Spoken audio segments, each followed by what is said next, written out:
ఆపాలి ఆదివాసులపై పారాధికారుల దాడులు. ఆపాలి ఆదివాసులపై పారాధికారుల దాడులు. ఆపాలి ఆదివాసులపై పారాధికారుల దాడులు. ఇవ్వాలి పొడుగులకు హక్కు పత్రాలు. ఇవ్వాలి పొడుగులకు హక్కు పత్రాలు. ఆపాలి ఫారెస్ట్ అధికారుల దాడులు. ఆపాలి ఫారెస్ట్ అధికారుల దాడులు. ఇవ్వాలి అటవీ హక్కు పత్రాలు. ఇవ్వాలి సాగులో ఉన్న భూములకి హక్కు పత్రాలు. ఇవ్వాలి సాగులో ఉన్న భూములకు హక్కు పత్రాలు. ఇవ్వాలి పొడుగులకు పత్రాలు. ముంగట లేవు అట పెద్ద జెండా.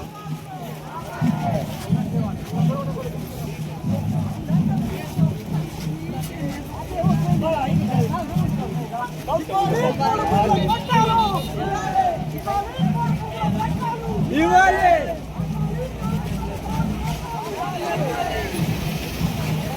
అందరూ లైన్లో ఉండండి. లైన్ రండి. లైన్ లైన్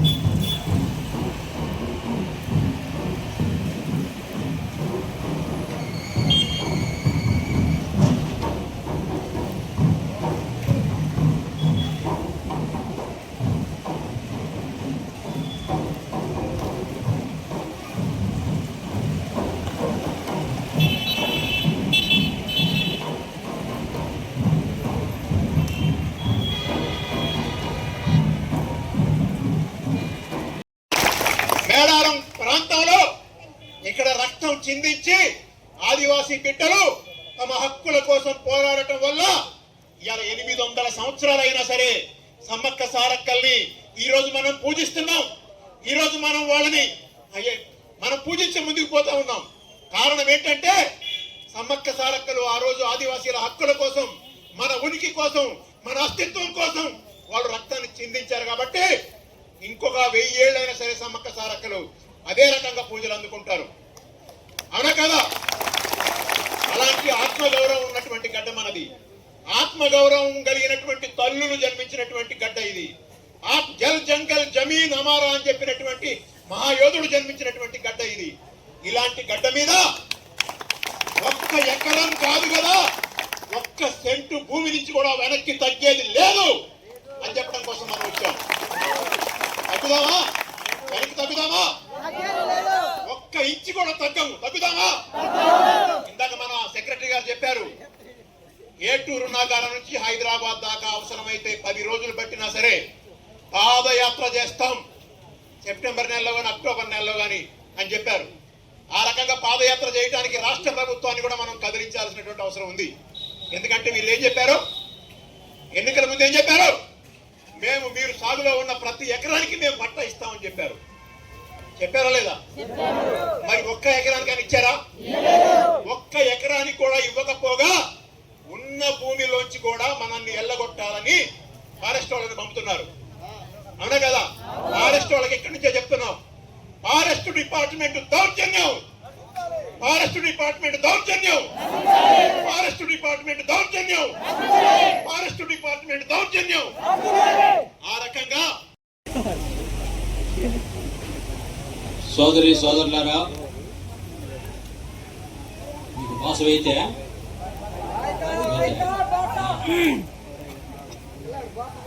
వేదిక మీద మందాలి మన పెద్ద పార్టీ పెద్ద, అట్లానే నా తోటి నా తెగ సోదరి మనందరికీ నా నమస్కారం. కచ్చోమిన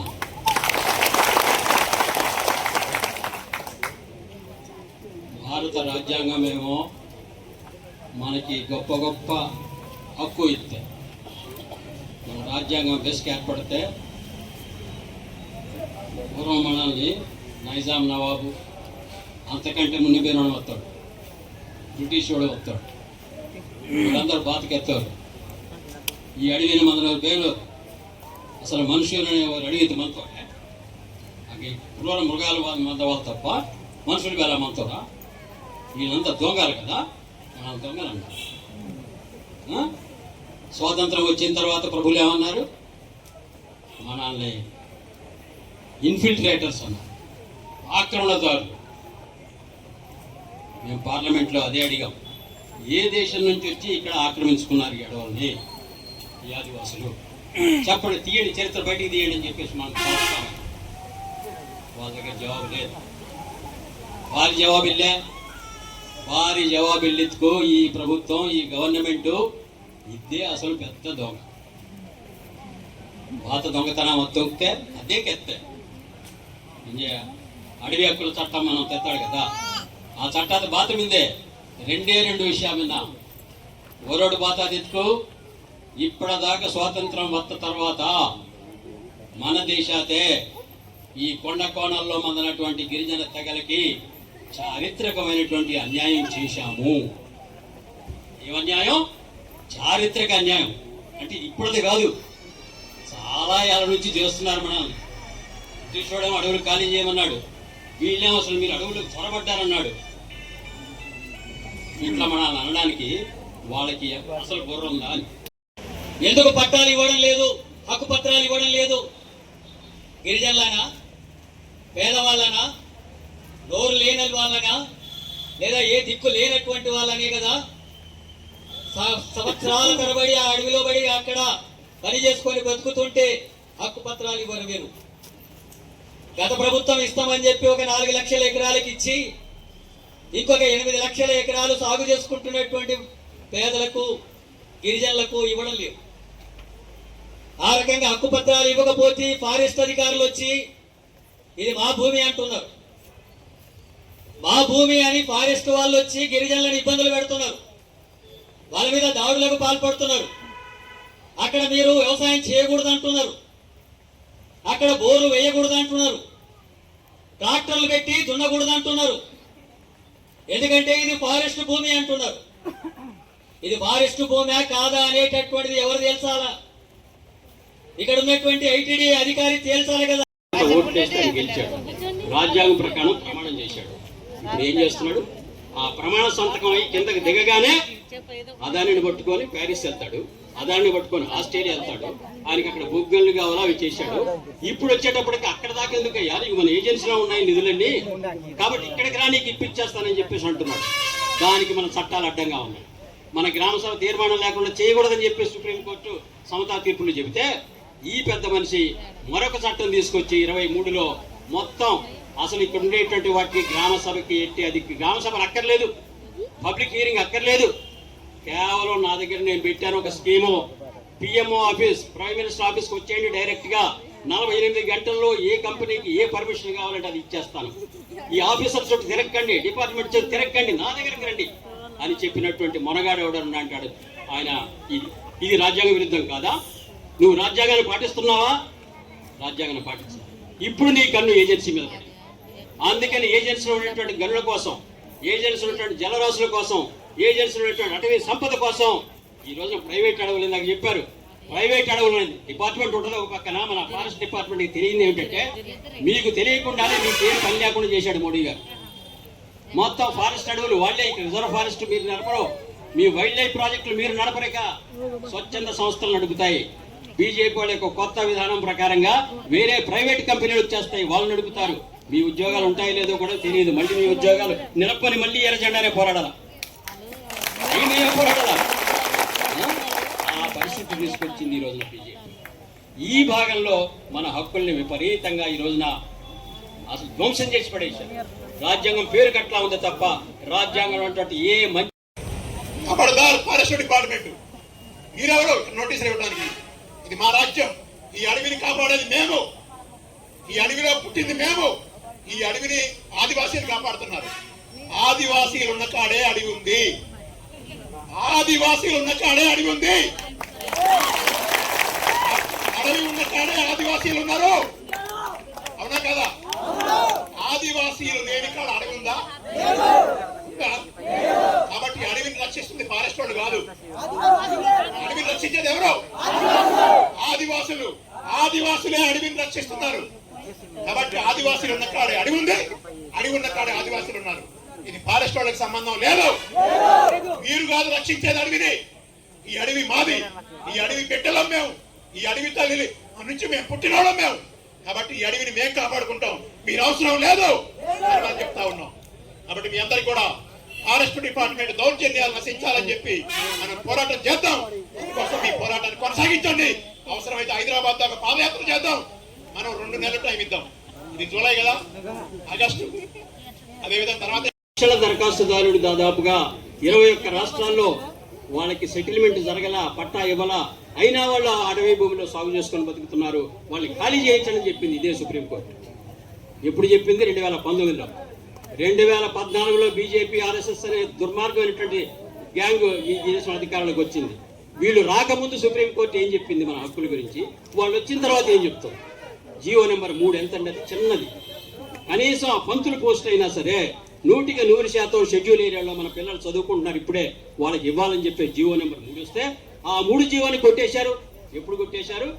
2020లో కొట్టేశారు. దీనికి బీజం ఎప్పుడు పడింది? 2014లోనే పడింది. మనకి నిధులు ఇవ్వాల్సినటువంటి మొత్తం ప్రణాళికా సంఘాన్ని రద్దు చేసి పడేశాడు ఈ పెద్ద మనిషి. ప్రణాళికా సంఘం ఉంటే ప్రణాళిక నిధుల్లో మన జనాభా ఎంత ఉన్నామో అంత కేటాయింపు మనకు జరిగేది. ఇప్పుడు ఆ కేటాయింపు లేదు. సో స్పెషల్ గ్రాంట్ అంటున్నారు. మొన్న టీఆర్ఎస్ ప్రభుత్వం 2017లో మన సబ్ ప్లాన్ ని మొత్తం అసెంబ్లీలోనే రిపీల్ తీర్మానం అంటారంటే ఉన్న చట్టాన్ని తీసి పక్కన పెట్టేదన్నమాట. అట్లాంటి రిపీల్ మార్చి 2013 మూవ్ చేసింది. వాళ్ళకి మెజారిటీ ఉంది కాబట్టి, ఆ సభలో కమ్యూనిస్టులు ఎవరు లేరు కాబట్టి, అడిగే దిక్కు లేదు కాబట్టి ఆ చట్టాన్ని చాటుమాటుగానే మొత్తం లోపలికి లేకుండా, అమల్లోకి లేకుండా చేసేసారు. అంతటి దుర్మార్గం. సో ఈ రోజున బీజేపీ అనేటువంటి ఈ దుర్మార్గి, వాడికి సహకరిస్తున్నటువంటి ఈ కాంగ్రెస్, వీళ్ళందరూ కూడా రాజ్యాంగబద్ధంగా పరిపాలన చేయట్లేదు. రాజ్యాంగంలో ఉంటున్న మన హక్కుల్ని కాదని వాళ్ళ ప్రైవేట్ కంపెనీలకు అనుకూలంగా మనల్ని ఈ రోజున బలిపశువులుగా మార్చారు. మనల్ని ఆహుతి చేసేస్తున్నారు. అందుకని ఈ దుర్మార్గాన్ని తిప్పికొట్టడానికే ఈ రోజున మళ్ళీ మన సంఘం ఎర్రజెండా మళ్ళీ మనం పూనుకోవాల్సి వచ్చింది. మనం పూనుకోవడమే కాదు, ఈ రోజున 170 సవరణ జరిగితే, జీవో నెంబర్ 3ని కొట్టేసినట్టుగా దీన్ని కూడా కొట్టేయడంటూ జరిగితే, ఇక ప్రతి ఒక్కరు కూడా నిప్పు కణికలాగా ఇప్పుడు బయటికి రావాల్సినటువంటి అవసరం. గ్రామాన మనం గిరిజన సంఘం సభ్యత్వం చేర్పించాలా, కమిటీలు వెయ్యాలా. ప్రతిరోజు మీ గ్రామ సమస్య మీద ఒక స్టేట్మెంట్ వస్తుండాలి పైకి. అట్లా ప్రతి మండలంలో ఏర్పడాలా, మొత్తం జిల్లాలో ఏర్పడాలా.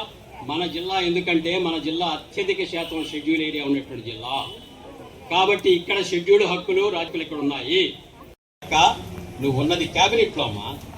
నిన్న ఈ ప్రభుత్వం ప్రజలు ఎందుకు ఎన్నుకున్నారు కాబట్టి నీ మాట వినట్లేదని మాకు చెప్తావా? ఇది నీ మాట వినకపోతే నువ్వేం చేయాలా? నువ్వు అక్కడే నీ హక్కు కోసం నిలబడాలా, పోరాడాలా. అందుకు మేము రమ్మంటే మేము వస్తాం. ఈ రోజున సీతక్క మాట మార్చేస్తాం. అప్పుడంటే అన్నాం కానీ పక్క నుంచి వచ్చిన వాడికి కట్టిస్తా ఉన్నాం. మరి మహారాష్ట్ర నుంచి వచ్చిన వాడికి ఎన్ని తగలకి నువ్వు ఇక్కడ ఎస్టీ రిజర్వేషన్ ఇవ్వలేదు ఈ ప్రభుత్వం? నేను ఇంకా స్పష్టంగా చెప్పను, ఎందుకంటే రెచ్చగొట్టారంటారు. అందుకని అక్కడ నుంచి వచ్చిన వాడికి ఇక్కడ వస్తే ఎస్టీ సర్టిఫికేట్ ఇస్తావా? ఇక్కడ గోదావరి దాటి యువతలకు వచ్చిన వాడికి ఎస్టీ సర్టిఫికేట్ ఇవ్వవా? ఏ ప్రాతిపదికన ఇవ్వవు చెప్పాలి. అధికార యంత్రాంగం చెప్పాలా, అధికారం ఉన్నటువంటి పార్టీ చెప్పాలా, మా నాయకురాలైనటువంటి సీతక్క కూడా ఈరోజు చెప్పాలి. మొన్నటిదాకా ఎన్నికలప్పుడేమో వీళ్ళకి అందరికి ఇస్తాను, వీళ్ళ గ్రామాల నుంచి వీళ్ళంతా మనవాళ్లే అన్న మనిషి ఈ రోజున అధికారం రాగానే మన వాళ్ళు కాకుండా పోయారా? వాళ్ళు తెగ మనుషులు కాకుండా పోయారా? వాళ్ళని వేరుగా చూస్తావా? ఇది చట్టబద్ధమేనా, ఇది రాజ్యాంగబద్ధమేనా అని చెప్పేసి ఈరోజు మనడు తలపమినాడు. అందువలన ఈ రోజున బ్యాంక్ ఆయన అంటాడు ఇది పట్టా కాదు, దీనికి లోన్ ఇవ్వను అంటున్నాడు. దాని కింద ఎవరు సంతకం పెట్టారు? పట్టాలు వచ్చిన వాళ్ళకి. పీఓ, ఐఏఎస్ పీఓ పెడతాడు. రెవెన్యూ నుంచి సబ్ కలెక్టర్ లెవెల్లో, ఆర్డీఓ లెవెల్ కాదు, ఐఏఎస్ కావాలి. అది కూడా joint collector level, joint collector additional collector కావాలా రెవెన్యూ నుంచి. ఫారెస్ట్ నుంచి ఐఎఫ్ఎస్ చదివినటువంటి డివిజనల్ ఫారెస్ట్ ఆఫీసర్ పైన ఉండేటువంటి వాడు కావాలి. అట్లాంటి 3 అధికారులు 3 డిపార్ట్మెంట్లు కలిసి ఇతనికి పట్టా ఇస్తే, అంటే ఎంఆర్ఓ కంటే ఎంత పెద్దోళ్ళు చెప్పు ఈ పట్టా ఇచ్చిన వాళ్ళు. ఈ పట్టా పనికిరాదంటాడా ఆ బ్యాంక్ ఆఫీసరు? ఈ పట్టాకి విలువ లేదంటాడా ఈ ఫారెస్ట్ ఆఫీసరు? వీళ్ళు ఈ దేశంలో ఈ చట్ట ప్రకారమే పనిచేస్తున్నారా, లేకపోతే వాళ్ళకి ఏమైనా ప్రత్యేక చట్టాలు ఉన్నాయా? కాబట్టి ఈ రోజున జలగలంచలో జరిగింది ఏమిటో మనం చూస్తే, తాడువాయి మండలంలో వలస గ్రామాలను ఎట్లా చూస్తున్నారు ఈ ఫారెస్ట్ వాళ్ళని చూస్తే మన గుళ్ళు మండిపోతాయి. అందుకని ఈ దౌర్జన్యాలకి సాగడానికి వీల్లేదు. ఇంకా పట్టా ఇప్పుడు దాకా మీటింగ్ లో ఉన్నారు, ఇప్పుడు వస్తామని చెప్పారు. వచ్చినప్పటికీ కూడా మనం వారి పరిధిలో ఇప్పుడు దాకా నాకంటే ముందు మాట్లాడిన వాళ్ళు చాలా విషయాలు చెప్పారు, నేను వాటి జోలికి పోను. ఐటీడీఏ పిఓ గారిని ఒక 3 ప్రశ్నలు, అంటే 3 ఆయన పరిధిలో 3 ఉన్నాయి. ఒకటోది ఏంటంటే, ఈ ప్రభుత్వం వచ్చిన కాడి నుంచి ఇప్పటి వరకు ఐటీడీఏ గవర్నింగ్ బాడీ సమావేశం జరగలేదు. దాన్ని ఐటీడీఏ పాలక మండలి అంటారు. కాబట్టి ఈ జిల్లా మంత్రి గారు కూడా ఈ ఇక్కడున్న ఎమ్మెల్యే గారే మంత్రిగా ఉన్నారు, వారే మన ట్రైబల్ ప్రాంతానికి ఎమ్మెల్యే. సీతక్క గారికి ఈ ఐటీడీఏ పిఓగా దగ్గర నుంచి కొమరం భీం సాక్షిగా, ఇక్కడ మన కొమరం భీం ఉన్నాడు, ఇక్కడ జల్ జంగల్ జమీన్ హమారా అన్నాడు ఆయన. కాబట్టి ఆ హక్కుల్ని కాపాడటం కోసం ఇలా ఐటీడీఏ ఉండాలి. ఐటీడీఏ పాలక మండలి సమావేశం ఎప్పుడు పెట్టిస్తారు సీతక్క గారు? మీకు నమస్కారం పెట్టి అడుగుతున్నా. పాలక మండలి సమావేశం జరుగుద్దా జరగదా? జరిగితే చాలా విషయాలు మాట్లాడాల్సినవి ఉన్నాయి, మేము అది కూడా మాట్లాడాలి. రెండోది, ఐటీడీఏపీఓ గారిని ప్రత్యేకంగా అడిగేది ఏంటంటే, ఫారెస్ట్ రైట్స్ కమిటీ, ఇప్పుడే మన బాబురావు గారు చెప్పారు, అటవీ హక్కుల చట్టాన్ని పార్లమెంట్ లో తీసుకొచ్చిన దాంట్లో ఎర్ర జెండా బిడ్డలుగా మన ఆదివాసీ బిడ్డ మన డాక్టర్ మిడియం బాబురావు గారు ఎన్నికయ్యారు. వారు చెప్పింది ఏంటి? ఆ రోజు వాళ్ళు తెచ్చిన చట్టంలో ఏముందంటే, ఫారెస్ట్ రైట్స్ కమిటీస్, అంటే అటవీ హక్కుల కమిటీలు ఉండాలి. ఇలా ములుగు జిల్లాలో అటవీ హక్కుల కమిటీలు ఎప్పుడు ఏర్పాటు చేస్తారు? అదేమి చట్టంలో లేనిది కాదు, చట్టంలో ఉన్నదాన్ని. పెసా చట్టం, పెసా గ్రామ కమిటీలు వేయాలి. అదేంటంటే Panchayati Raj extension to scheduled areas. ఆ పెసా గ్రామ కమిటీలు లేవు. కాబట్టి ములుగు జిల్లాలో పెసా గ్రామ కమిటీలు ఎప్పుడు వేస్తారు? ఒక ఆదివాసీ ఎమ్మెల్యేగా ఉన్న, మంత్రిగా ఉన్న ఈ నియోజకవర్గంలోనే పెసా కమిటీ లేకపోతే, ఈ నియోజకవర్గంలోనే ఫారెస్ట్ రైట్స్ కమిటీ లేకపోతే, ఈ ఐటీడీఏనే గవర్నింగ్ బాడీ సమావేశాలు జరగకపోతే ఈ తెలంగాణలో దిక్కెవరు? ఎక్కడ జరుగుతాయి చెప్పండి? కాబట్టి దీనికోసం మనం అడుగుతా ఉన్నాం. అదేవిధంగా ఇక్కడ ఉన్నటువంటి వలస ఆదివాసీలు ఒక ఆందోళన చెందుతా ఉన్నారు. అదేంటంటే, మా ఓటు హక్కు ఉంటుందా ఉండదా? ఈ రోజు ఇక్కడ ఉన్నటువంటి ప్రతి ఒక్కరికి కూడా ఎస్ఐఆర్ ప్రకారం మాలో ఉన్నటువంటి ఏ ఒక్కరి ఓటు హక్కు కూడా తీసేయడానికి వీలు లేదు. మేము ఈ భారతదేశంలో భాగం, మేము భారత పౌరులం. భారత పౌరులంగా ఈ దేశంలో ఎక్కడైనా ఉండే హక్కు ఉంది. మేము అడవి బిడ్డలం.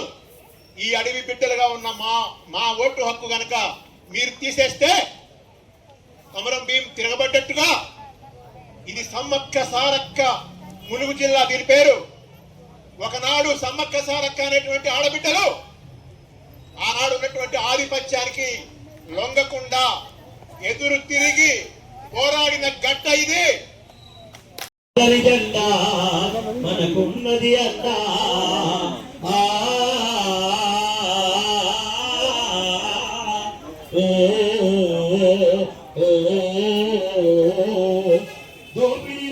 దొరతనాలతో కులారిల్లుగే ప్రపంచమందున అరుణ కిరణ నవ ప్రపంచ బాలుని ఆగమన తమ పరమావధిగా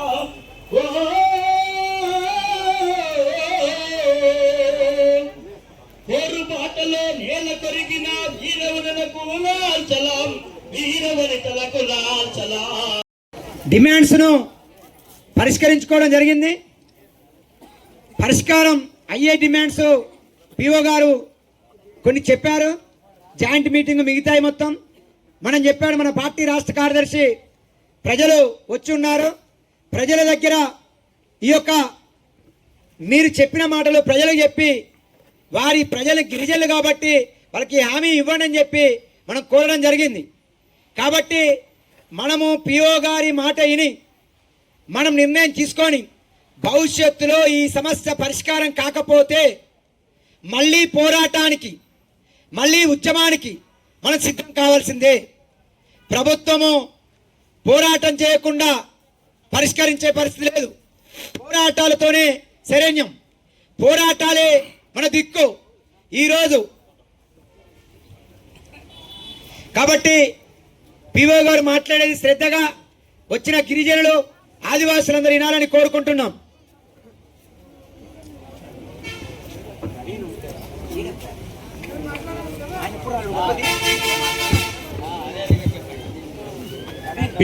ఐటీడీఏ పిఓ గారు మాట్లాడుతున్నారు.